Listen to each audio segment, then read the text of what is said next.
Viewer ने पूछा है कि आपने पहला विपश्यना का कोर्स जो किया उसका एक्सपीरियंस बताएं, उसके बारे में बताएं, क्यों उसकी आवश्यकता पड़ी और कैसा लगा आपको, कब किया आपने। विपश्यना का जो शब्द है मैंने विपश्यना में जाके ही पता किया। मुझे ये तो ध्यान नहीं पड़ता कि मुझे किसने बताया था, मगर मुझे जरूरत क्यों पड़ी इसका कारण बड़ा स्पष्ट है कि एक घटना घटी जीवन में जिसमें मैं रात को सोते से उठ जाता था। ऐसा लगता था जैसे मेरा जो दिल है वो बहुत तेजी से धड़क रहा है और मुझे हार्ट अटैक आने वाला है। ये लगभग 2003 से पहले की बात है और मैं अचानक सोते सोते एक साथ उठ जाता था। उठने के बाद में वो जो धड़कन थी वो ठीक हो जाती थी और फिर मैं सो जाता था। ऐसा 3-4 बार हुआ। मेरा जो छोटा भाई है वो बहुत बड़ा डॉक्टर है, तो मैंने उसको कहा कि ऐसे ऐसे मुझे रात को होता है, मैं अचानक सोते सोते से उठ जाता हूं और दिल बहुत तेज से धड़कता है, कहीं मुझे हार्ट अटैक तो नहीं आने वाला। उसने कहा कि हार्ट अटैक हमारी फैमिली की बैकग्राउंड और हिस्ट्री नहीं है, हार्ट अटैक नहीं है ये कोई आपके सबकॉन्शियस माइंड में कुछ चल रहा है जिसकी वजह से वो एक्टिवेट हो जाता है और आपको बेचैन करता है। यानी कि आप सोते रहते हैं, आपका कॉन्शियस माइंड सोता रहता है और जो सब कॉन्शियस माइंड यानी जो अध चेतना है, जो अवचेतना है, जो मेन चेतना के नीचे दबी हुई है, वो एक्टिवेट हो जाती है और वो शरीर पे अपना प्रभाव डालती है और शरीर उसके हिसाब से एक्ट करता है। जैसे अगर मान लो आप अवचेतना में दौड़ रहे हैं तो दौड़ने के साथ साथ में आपकी धड़कन बढ़ जाएगी, या आपको सोच रहे हैं तो ब्लड का सर्कुलेशन बढ़ जाएगा और आपको हार्ट की फीलिंग आनी शुरू हो जाएगी। यानी कि हार्ट का रेट कम रहना चाहिए सोते समय, वो बढ़ जाएगा।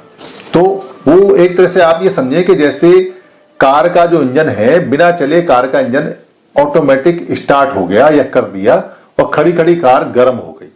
ऐसा करके सबकॉन्शियस माइंड में चलता है, यानी कार चली नहीं और खड़ी हुई है और वो इंजन गर्म हो गया, फेल भी हो गया। तो मैंने कहा इसका इलाज क्या है? कह रहे इसका इलाज मेडिकल साइंस में तो है नहीं, बहुत ज्यादा होगा तो आपको नींद की गोली दे देंगे या कोई नशे का इंजेक्शन दे देंगे जिससे आप आराम से सो जाएंगे, या आपका सबकॉन्शियस माइंड सोचने की स्थिति में ना रहेगा जब आपको नशा दे देंगे। यानी नशे का भी यही काम है कि आपके सबकॉन्शियस माइंड को और कॉन्शियस माइंड को भी वो न्यूट्रल कर देता है, कमजोर कर देता है। तो क्या किया जाए? उन्होंने कहा कि ये साइकोसोमेटिक यानी कि मन की समस्या है, मस्तिष्क की नहीं है। यानी कि ये ब्रेन की समस्या नहीं है, ये माइंड की समस्या है, मन की समस्या है, चेतना की समस्या है। तो इसको चेतना के एक्सपर्ट और माइंड के एक्सपर्ट ही इसको ठीक करेंगे।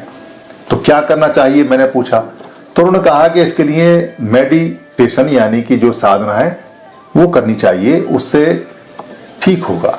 कई लोगों से बात हुई तो उन्होंने कहा कि कहीं कोई सत्संग में, कहीं कोई सदगुरु के पास, कहीं कोई कथा में, वचन में। मैंने दरअसल उस समय आसपास में जितने भी फेमस से लोग या गुरु जो धंधा पानी, बड़ा बड़ा पंडाल, बड़े बड़े प्रचार विचार, मैंने सारी जगह वहां जाके देखा। मुझे वहां जाके बड़ा अजीब सा भी लगा क्योंकि मैं इन चीजों में कभी पढ़ा नहीं, देखा नहीं। बचपन मेरा बिल्कुल साफ सुथरा है, हम किसी आडंबर में, किसी में बचपन से रहे नहीं। शादी भी हमारी जो हुई है वो श्रवण नीति से हुई है, जिसको बुद्ध नीति भी कह सकते हैं या बुद्धिस्ट तरीका भी बोल सकते हैं। हालांकि बुद्ध ने कोई शादी का तरीका बताया नहीं, मगर श्रवण नीति कह सकते हैं। तो बड़ा अजीब सा भी लगा, मन लगा भी नहीं, मगर कोई संतुष्टि भी मिली नहीं। फिर शायद किसी ने मुझे बताया होगा या कहा है, क्योंकि जाहिर सी बात है कि कुछ जानकारी तो मेरे पास आई या मैंने कुछ पढ़ा होगा लिटरेचर कहीं। तो हमारे यहाँ दिल्ली के अंदर हेमकुंड टावर है, एक नेहरू प्लेस जगह है, उसकी 16वीं मंजिल पे एक ऑफिस है साधना का, विपश्यना का। वहां मैं गया, मैंने वहां फार्म भरा। उन दिनों नेट और इंटरनेट नहीं होते थे, जो ऑनलाइन नहीं होता था। तो मैंने वहां फार्म भरा। फार्म भरने के बाद में मैंने उनको दिया। वहीं पास में एक बहुत सारे यहाँ मंदिर वगैरह बने हुए हैं, आश्रम बने हुए हैं। उन्हीं के आगे जाके जो एक जगह है जिसको फेमस काफी जगह है, वहाँ एक लॉजिक स्टेट फार्म हाउस था। लॉजिक स्टेट फार्म हाउस जो फेमस जगह है वो छतरपुर बोलते हैं। छतरपुर में बहुत सारे मंदिर और आश्रम टाइप बने हुए हैं। तो लॉजिक स्टेट फार्म, जो लॉजिक स्टेट कंपनी है, एक वोल्टेज स्टेबलाइजर बनाने वाली है, उसके नाम का है, उसी का मालिक शायद रहे होंगे कोई। तो उनके फार्म हाउस में वहाँ वो बना हुआ था। मैं वहाँ गया, जाने के बाद में वहाँ उस समय कैसेट से वो प्रवचन हुआ करते थे। गुरुजी उस समय जिंदा थे, तो वहाँ एक सरदार जी थे जो उनका गुरुजी की जगह वो बताने के लिए टीचर थे वो, और बाकी काम वहाँ कैसेटों से होता था, हॉल था। तीसरे दिन मैंने ये पाया कि मेरे शरीर का जो जितना भौतिक पार्ट है, यानी कि जो फिजिकल मेरी बॉडी है, जिसको रूप बोलते हैं, बॉडी बोलते हैं, शरीर बोलते हैं, काया बोलते हैं, वो पूरी तरह से फिट हो गई। मैं खाना पीना और मेरा जो पेट में दर्द वगैरह थे वो सारे बिल्कुल ठीक हो गए और मैं बिल्कुल फ्रेश हो गया। तो मुझे बड़ा अच्छा महसूस हुआ, क्योंकि मैं इधर उधर गया, वहाँ कुछ नहीं हुआ, और यहाँ तीसरे दिन हो गया। मैंने वहाँ जाके उन्होंने जो शब्द उन्होंने बताए, जैसा उन्होंने कहा, जैसी इंस्ट्रक्शन दी, जैसे वो बताते गए, मैं वैसा करता रहा पूरी तरह से। और 7वें दिन मैं पूरी तरह से, मेरा जो माइंड था वो बिल्कुल साफ हो गया, क्लियर हो गया। मेरे जो सबकॉन्शियस माइंड में जो चीज़ें थी वो ऑटोमेटिक निकल गई, पूरा शरीर हल्का हो गया और मुझे बड़ा लाभ हुआ और मैं बड़ा खुश हुआ। उस समय जो प्रवचन होते थे, वो प्रवचन यानी जो डिस्कोर्स, जो ट्रेनिंग के बारे में, विपश्यना के बारे में बताते थे, वो बड़े अजीब और बहुत बढ़िया लगते थे, क्योंकि ऐसे कभी सुने नहीं। वो सच्चाई पे बेस होते थे, उनकी एक एक चीज़ बड़ी बताने का अंदाज बहुत बढ़िया था, और सारा व्यवहारिक रूप से होता था। हम जीवन रोजमर्रा में जो जीवन में देखते हैं वही वो सारी बात बताते थे। तो लगा कि ऐसे भी प्रवचन होते हैं। दुनिया तो प्रवचन बताती है ईश्वर, प्रभु, पता नहीं क्या क्या, और यहाँ तो शरीर के बारे में और काया के बारे में बात होती है। अपना ही शरीर है, अपना ही काया है, अपनी ही बॉडी है, अपना ही मन है। तो प्रवचन बहुत अच्छे लगते थे। 10 दिन वो वहाँ मैंने पूरी तरह से किए, एक एक शब्द का उनका पालन किया, और 10 दिन में काफ़ी मेरे मेंटल रूप से और फिजिकल रूप से मेरी बॉडी पूरी तरह से फिट हो गई। 2003 के बाद में मैं अगला कोर्स 2015 में करने गया, यानी कि इन 12 सालों में मुझे फिर कभी विपश्यना की जरूरत पड़ी नहीं। मगर मैं विपश्यना को ज़्यादा नहीं समझ पाया। बेसिकली एक तो पढ़ने का कोई लिटरेचर मेरे पास था नहीं, ऊपर से मैं उस समय जो लोगों को समझाने में ज़्यादा ध्यान रखता था, यानी कि जैसे समझाते हैं आजकल लोग के, या पहले भी जिस समय, कि भाई समझाना है और जीतना है, यानी कि हम कोई बात बताएं और हम वहाँ से हार के आ जाएं। एक तरह से वकालत या एडवोकेसी हो गई कि हमें यहाँ वकालत कर रहे हैं, एडवोकेसी कर रहे हैं, और हमको हर हालत में जीतना है, चाहे ऊंची आवाज़ करके, चाहे चिल्ला के, चाहे झूठ बोल के, चाहे साम दाम दंड भेद, सबसे हमको जीतना है, अगर हम उस वाद विवाद में पड़े हैं। ये आदत उस समय थी जिसको बुद्धि विलास करके बोला जाता है। हमें पता चला पहली बार कि इसको बुद्धि विलास बोला जाता है, यानी कि ये जो बुद्धि है, हमारी समझ है, उसकी विलासता है। वहां जाके बहुत एक्सपीरियंस हुए, बहुत सारी चीजें हुई। कुछ चीजें जो विपश्यना का पार्ट ही नहीं थी, जो विपश्यना को रोकती हैं, विपश्यना को उल्टा करती हैं, वो एक्सपीरियंस भी किए।